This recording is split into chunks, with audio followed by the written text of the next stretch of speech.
Before we delve into the pipeline and how anyone can get sucked into it, we need to know what the alt-right is. The alt-right, or alternative right, stands about here on our political compass. And just so that you know where I stand about here.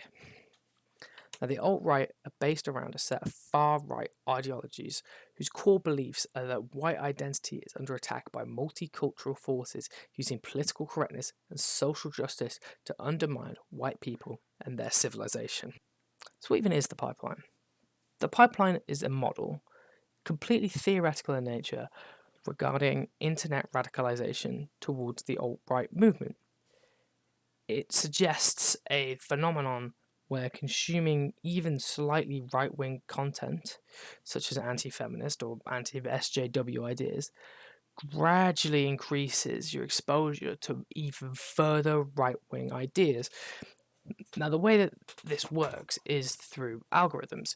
You consume a little bit of one slightly right creator, and then it slowly grows as you see more of their content appear in your feed.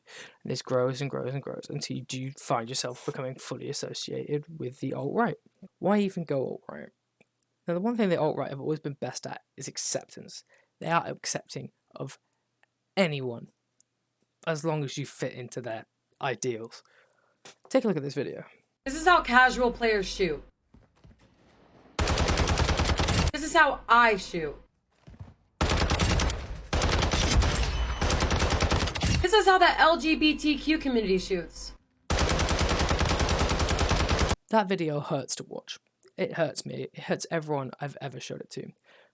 But what she's doing is pandering to the right, trying to get a far-right audience involved because she hasn't made it in other markets. However, this hasn't really worked. But take it from a younger person's perspective. Say you're a teenager who doesn't have too many friends, isn't doing great at school, not really a great relationship with their parents or any authority figures. Where do you go to find compassion, help, friendliness? You could go anywhere. But the alt-right are always accepting, and always make you feel at home. Which is how, well, this is how I ended up almost down the pipeline. It's how Jack, who we'll see later, almost ended up down the pipeline. They take advantage of people who may not be the happiest or may not be the most comfortable with themselves and turn them into these alt-right hate machines. To truly understand the pipeline, we need to talk to somebody who's experienced it firsthand. Let me introduce you to my friend Jack. I've known Jack for many years now. He's always been one of the more politically open, politically minded people in my friendship group. So I thought I'd talk to him to get his experiences with the pipeline and find out where he got in. I think it was BuzzFeed. It was like 36 questions women have for men. Hate rom-coms? Or do you just feel like you need to hate them? Everybody likes The Notebook. Everybody likes Beyonce. It's just a fact. Why do you make women sit around and talk about men in movies? When y'all easily just sit around and talk about boobs for hours. I think it came out like 7 years ago, something like that.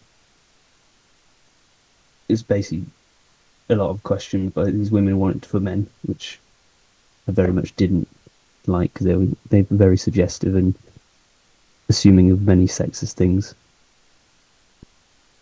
I think it mainly came down to because I watched it and I was very, very annoyed about how the things that were said in the video, and then in like the following months there was plenty of videos saying, like, answering back to it. Furthermore, which is it, 77 cents to a dollar or 68 cents? I've also heard other feminists claim 72 cents. The fact that you can't keep your story straight kind of says something about it. And I'm really struggling to understand why you thought including this discrepancy in your video was a good idea.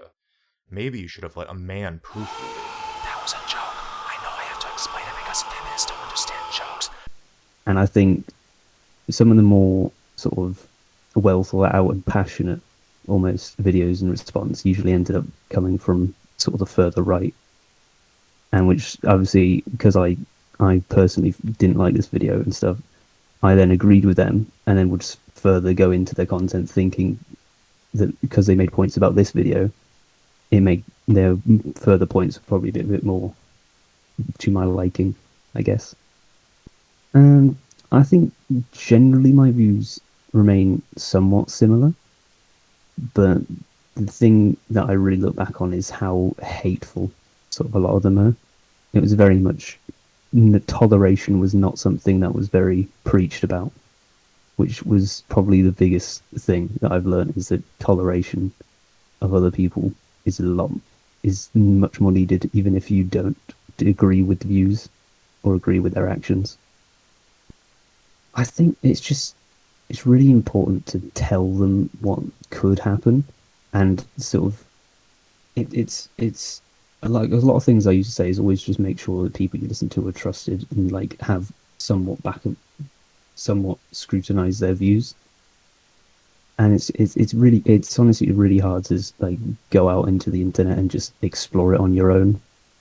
And it's definitely sort of, I think the biggest thing for parents and sort of the adults of society is just really sort of know your children and know that they know what they sort of do, because you don't have to like watch them or sort of observe them, but just be interested so that you can sort of steer them away from certain things. I think would probably be one of the better things to do.